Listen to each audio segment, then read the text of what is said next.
Hi, I'm Jada from Girl from the Coast Designs. I create knitting patterns and tutorials designed with structure, clarity and care.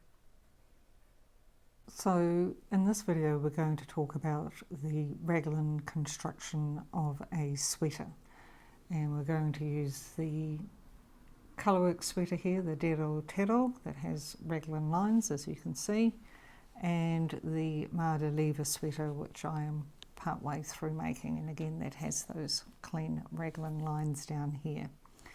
Now, what is meant by raglan? Raglan is the construction method whereby you can either work it bottom up or top down, but these are both top down sweaters. The body and the back and the sleeves are all worked in the round, with increases occurring along these raglan lines. Historically, the way to work a raglan was an increase either side of the raglan mark, front and back on every other round or every round depending on whereabouts you were in terms of the construction.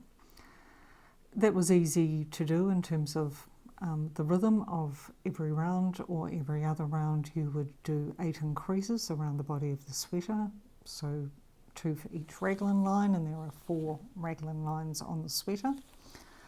But what that sometimes resulted in was quite a poor fit.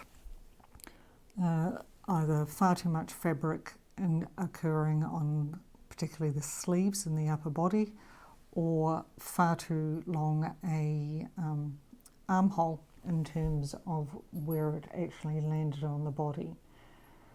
The more modern type of raglan construction is what is called a compound raglan, where you might increase on the sleeves only on one round.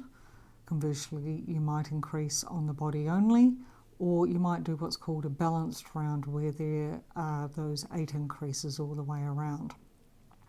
And depending on the type of frame that you have, it may be that the increases on the body occur more rapidly than they do on the sleeves, or conversely the sleeves may increase more rapidly at the beginning as opposed to the body itself. So I'm 2 stitches before the marker, and I am about to do the left lifted increase, which means that the stitch slants leftways. So I knit the stitch, because this stitch here and this stitch here are the plain stitches that form the middle of the raglan. So I've knit the stitch. I go not 1 but 2 stitches below, front to back, lift that stitch onto the needle and knit it. Knit the first stitch in the raglan. Knit the second stitch on the other side of the raglan marker, so again that's those 2 stitches here, and we're up to the right lifted increase. So we don't knit this stitch, we knit the one below. Lift it onto the needle, knit it, knit the original stitch.